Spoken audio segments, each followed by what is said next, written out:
हाँ बेटा, तो हम लोग बात कर रहे थे स्ट्रेटजी ऑफ डिजाइन की।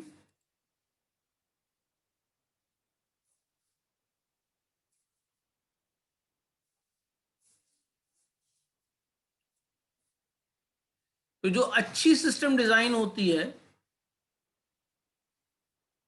उसमें प्रोग्राम मॉड्यूल को इस तरीके से ऑर्गेनाइज किया जा सकता है कि जब बाद में कभी उसमें कोई चेंजेस आए या हम उसको स्केलेबल करें तो हम आसानी से उसको स्केल अप कर सकें।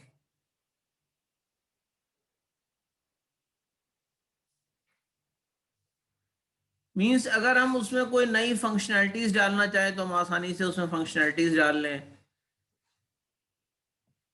अगर हम कुछ और उसमें से ऐड करना चाहें तो वो ऐड कर लें।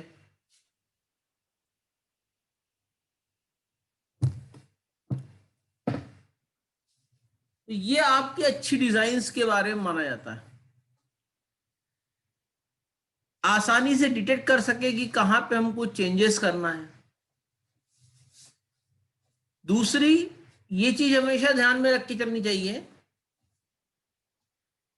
कि कपलिंग लो होनी चाहिए और कोहेसिवनेस हाई होनी चाहिए।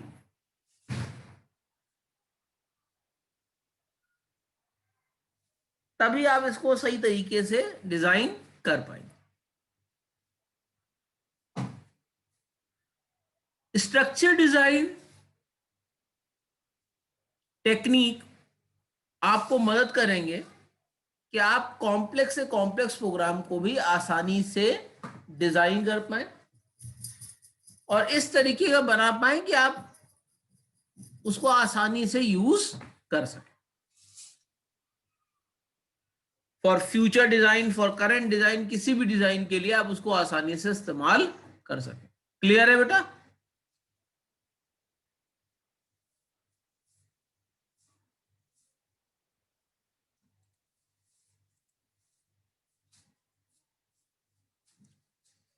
क्लियर है बेटा ये चीज?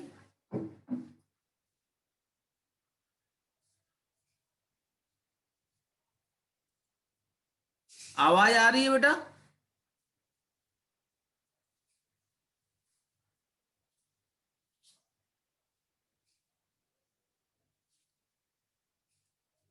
क्या आवाज आ रही है?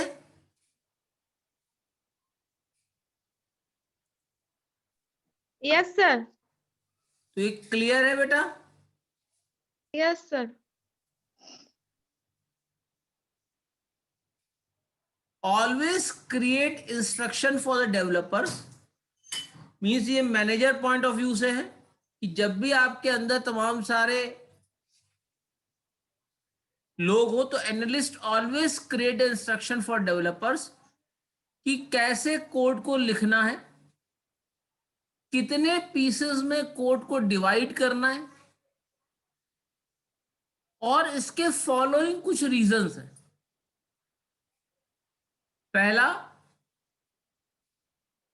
even pre-existing code if any need to be understood, organize and piece together। मान लीजिए कोई पहले से कोड एग्जिस्ट कर रहा है तो उसको एनालाइज होना चाहिए, समझ में आना चाहिए और उसको इस तरीके से ऑर्गेनाइज किया जा सके कि आपस में इंटीग्रेशन उसका दोबारा हो सके। दूसरा,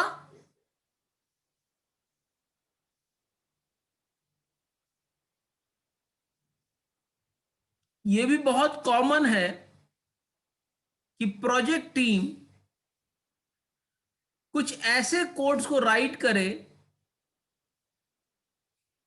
जो ओरिजिनल प्रोग्राम के एप्लीकेशन या लॉजिक को सपोर्ट करते हैं। तो इसलिए पुराने प्रोग्राम को समझना बहुत जरूरी है। उसमें क्या क्या लॉजिक्स यूज कर रखी गई हैं, क्या चीजें यूज कर रखी गई हैं, उसको समझना भी उतना ही इंपॉर्टेंट है। क्लियर है बेटा?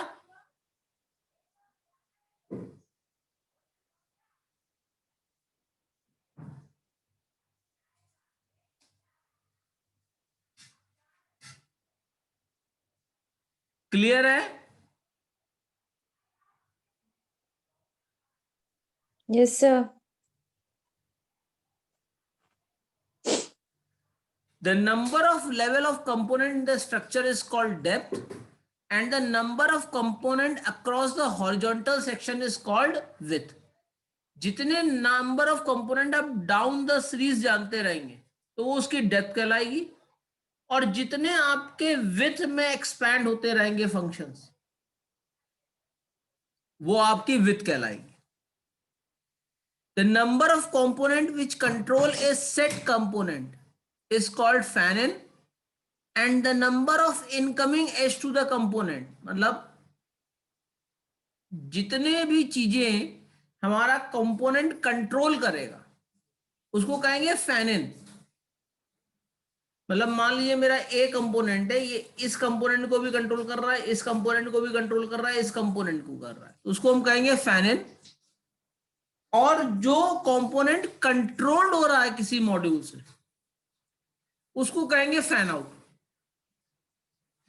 फॉर एग्जाम्पल ये मेरा मॉड्यूल है, ये इस मॉड्यूल को, इस मॉड्यूल को, इस मॉड्यूल को कंट्रोल कर रहा है. मतलब ये सारे मॉड्यूल इस मॉड्यूल से कंट्रोल हो रहा है. तो यहां पर ये चीज क्या हो गई, फैन इन हो गई, और यहां पर क्या हो गई, फैन आउट हो गई. क्लियर है? जो आउट गोइंग Yes. होती हैं ये सब आउट गोइंग एजेस हैं, मतलब इस मॉड्यूल से बाहर निकल रही हैं एजेस, तो ये क्या कहलाएंगी, फैन आउट. और इन मॉड्यूल से ये सारी चीजें कहां जा रही हैं,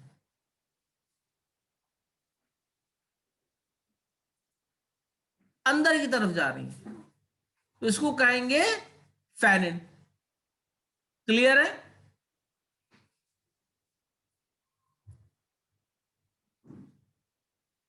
fan out fan in clear हो गया?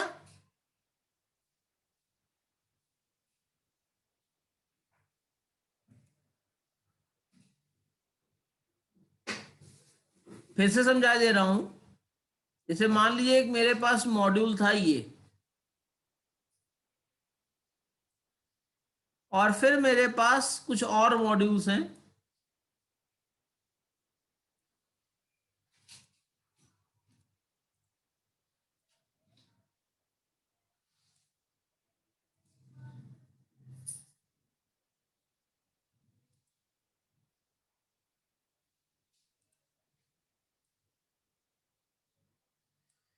अब ये मॉड्यूल